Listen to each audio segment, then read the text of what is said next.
Do you think anyone can tell that I'm wearing my yoga pants? Hey friends, it's your good friend Tim Campbell-Smith, and today we are talking about the different types of professionals that you might go to for mental health support. Now please note, I'm keeping this to Ontario as a legal jurisdiction because everywhere that I've ever looked, Canada, the US, many other countries, the mental health care and those who provide mental health care are legislated. So there's laws and specific rules for them.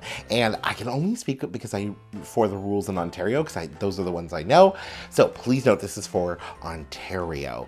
You might use this to look around in other places, but it's mainly going to be Ontario focused. I want to put in your back pocket kind of some knowledge and some wisdom that, especially like a doctor, isn't the only person that you can go to. There are many different types of professionals you can go to for mental health support. So let's talk about it. Before we go too far, make sure you like and subscribe for all things mental health, business, higher ed, photography, life. Okay, so let's start off by just naming them and the most common ones. So we have psychiatrists, psychologists and psychological associates, which you may not have heard of the latter. We'll talk about that. Psychotherapists and clinical social workers. There are also, and we're going to talk about music therapists, art therapists, and a couple other therapeutic modalities, but those are the most common ones that you're going to experience or run into.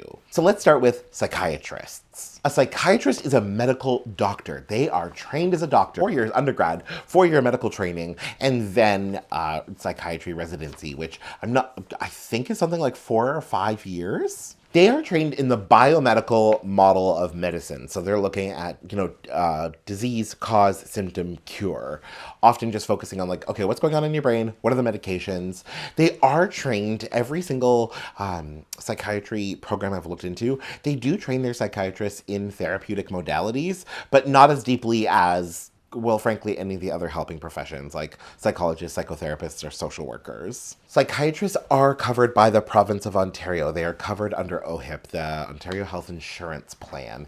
Typically, to get in with a psychiatrist, you need a referral from another doctor. There are some psychiatrists in some situations where you don't need a referral. You kind of self-select in, but that's pretty rare. You're usually waiting on a referral, and it's quite a long wait, which is pretty typical of any, especially like medical services that are provided publicly that people don't pay out of pocket. And typically, psychiatrists are the only ones that we're not paying out of pocket, unless you're going for private healthcare with a private psychiatrist and then you pay. But for psychiatrists, remember, the emphasis is going to be on the biomedical model. There's probably going to be conversations about medications, very little therapy. Next, let's talk about psychologists and psychological associates. So psychologists have a PhD, so a very high level of training, a PhD or a psychological doctorate. So that's a very high level of education. And they're usually trained in clinical psychology. Now, there are a couple other branches of psychology in a helping setting that they may be trained in, but the gist is that it's a PhD, it's a very high level. There's an emphasis on talk therapy when you go to a psychologist or a psychological associate. It's going to be talk therapy. And they are trained in psychology and the methods of psychology. So it's very internal, very about brain, perception, personality, very, very internal focused. Now, please note, a psychologist, kind of the highest level in terms of psychological help, from someone who knows psychology, has a PhD, but there's also psychological associates, which I hate to use hierarchical language, but is a step down. They are still competent and trained mental health professionals. They have a master's degree. They typically don't have the PhD or the psychological doctorate, that's PsyD, as we call it. And psychologists and psychological associates, they have their own regulatory body. They are governed by different mental health acts and acts that cover psychotherapy as a controlled act, but they have their own regulatory body. So if not a psychologist, you may see a psychological associate. Same thing. But you have to secure them on your own. You're typically paying out of pocket, and they may be covered by benefits and by insurance. Though it's usually the PhDs or the psychological doctorates, those are more likely to be covered by insurance than the practitioners with with the master's degree.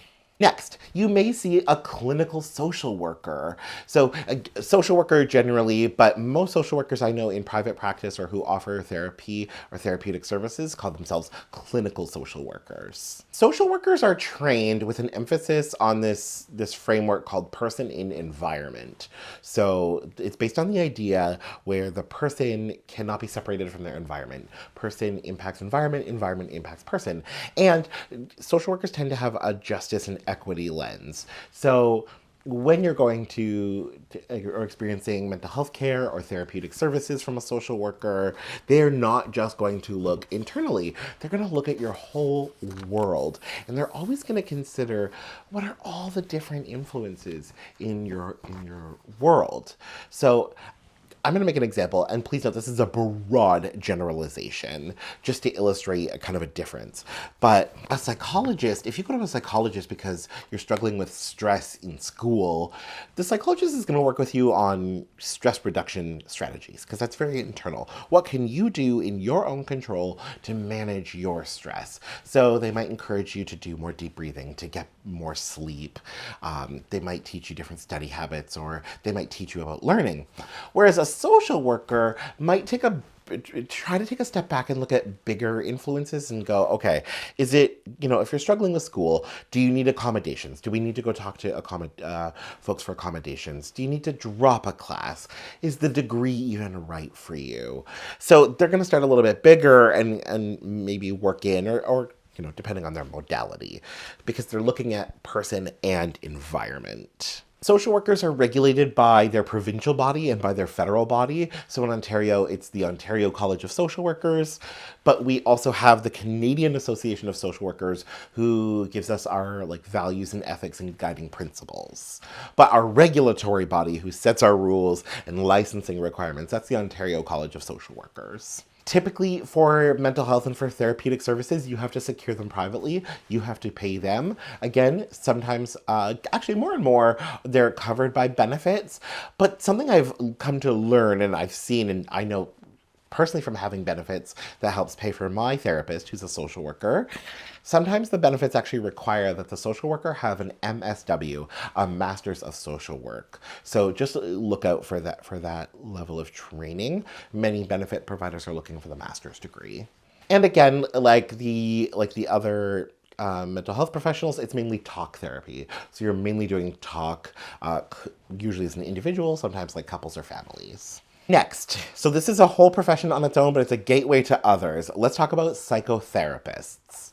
A psychotherapist is actually different than a social worker, than a psychologist, than a psychological associate, or a psychiatrist. It is actually its own level of training, its own discipline. Psychotherapists are trained with a master's or graduate level of training in psychotherapy. So for example, with the psychologists and the psychological associates, they can keep going with their training. A psychological associate, they'll get their master's, they'll typically go on to a PhD. But, and there's the availability to go on to a PhD or to further training. With psychotherapy, it kind of stops there, unless you go on to a counseling doctorate or a doctorate in something else. They are trained with graduate level training to provide psychotherapy. That job. Psychologists can do a little bit more. The big thing I know is that they can provide and analyze psychometric testing. Psychiatrists, they're doctors. But a psychotherapist provides therapy. That's what they are trained to do. They have their own regulatory body, the Ontario College of Psychotherapists, and they are bound by the Psychotherapies Act in Ontario and a couple other laws and regulations around the controlled active therapy. Again, like social workers, it's mostly talk therapy, must be secured privately, you have to pay for it privately, some benefits will cover it. Now that said, like I said, this is a gateway because the Ontario College of Psychotherapists provides an entryway into art therapy as well. So we're going to talk about art therapists, we're going to talk about music therapists. So this kind of gives way to other forms of therapy and other mental health professionals you may work with. The actual same act that governs in Ontario psychotherapists also governs art therapists. Art therapists are, it depends on like where you go to school for art therapy. Depending on the school, they'll tell you what they want first. Some art therapy schools want you to have like experience or training in art first, and then they say, we'll teach you the psychotherapy. Other schools say, we want you to come with a psychology or a social science background, and we'll teach you the art in art therapy. So look into the schools. Some schools do ask, though, that you come with an art background first and then do psychotherapy, and vice versa. Art therapists use art as a therapeutic modality. They use it as the channel and the method of expression and the point of reflection.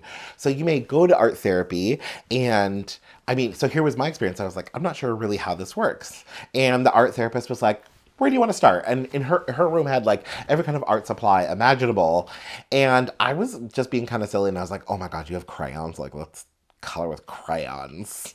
And we colored with crayons. And then she started asking like, oh, why are you drawing what you're drawing? And why are you using the colors that you're coloring? And, oh, what does that blue represent? And what does the teal represent? And what if we added some black? And what is the role of black in your life? So she used art as a way of expressing what was going on and then reflecting on what was going on. And on all of it was providing counseling and psychotherapy, where art is the medium. Art therapy is traditionally targeted at children and for children, and most art therapy programs place a heavy emphasis on working with kids, but it can be done with adults as well. Like most other forms, it's private, you have to secure it on your own, sometimes covered by benefits. And then the last, I would say, like kind of common or a more common category are music therapists.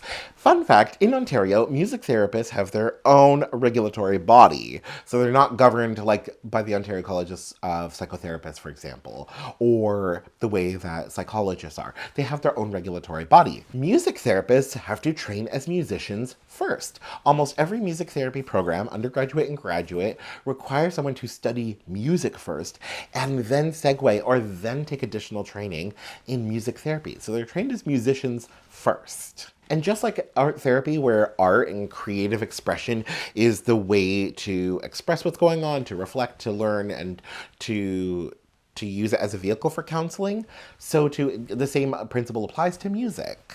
And again, please, and I really want to drive this home, music therapists, art therapists as well, they are trained in psychotherapy. They are highly competent and qualified mental health professionals who understand mental health and psychotherapy. They are trained in psychotherapy, and they are trained in their creative modality. And music therapy applies to people of all age. Again, private, you have to secure it on your own, maybe covered by benefits. That said, in my research of looking into what are all the different mental health professionals, there are other mental health professionals and mental health modalities that you may experience. The first one I found were horticultural therapists. Now, please note, for all these other modalities, you've got to be a little extra careful and a little extra curious about the professional, because they sometimes are modalities that are added on that like psychotherapists might use, that social workers might use, but they are rarely regulated on their own and able to perform, because in Ontario, psychotherapy and counseling is a controlled act. That is something heavily regulated by the government. So these folks may not actually be like on their own qualified to provide counseling. You can't just like do a 1-year certificate, for example, in horticultural therapy, and then provide therapy and therapeutic services to people. It's usually like tacked onto something else. So just make sure to look into that. But first, our horticultural therapists know nature is fantastic for mental health for so many reasons, in so many different ways. Horticultural therapists are trained to use plants as a therapeutic modality, the exploration and the play and the use of plants. Speaking of playing, play therapy. Play therapy is mainly recommended for children. I forget what ages, but it's something like, I want to guess like 5 to 10 years old is what I recently heard. But play, leisure, recreation, we'll talk about that in a second, is good for all ages and can be very healing and very therapeutic. So we may experience like play therapy or play therapists. There's also recreation and leisure therapists. Typically, this is called therapeutic recreation. They do have, again, their own regulatory body, their own college, their own training. But recreation and leisure can be very therapeutic, can be very helpful. And the final one that I loved learning about was animal-assisted therapy.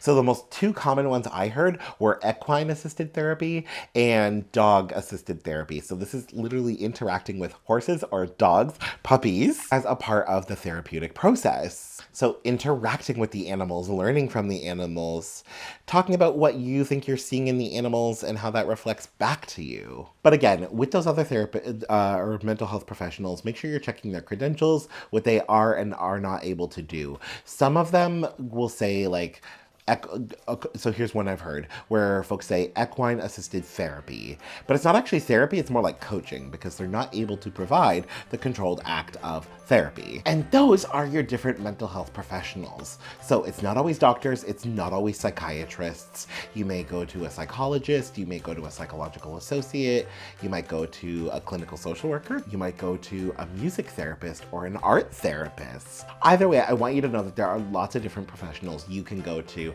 explore and work on your mental health. Comment and let me know, which do you have experience with? Have you heard of any of these? Did any of these surprise you? Otherwise, make sure to like and follow for all things mental health, business, photography, higher ed, and life. Otherwise, we'll chat soon. Bye for now.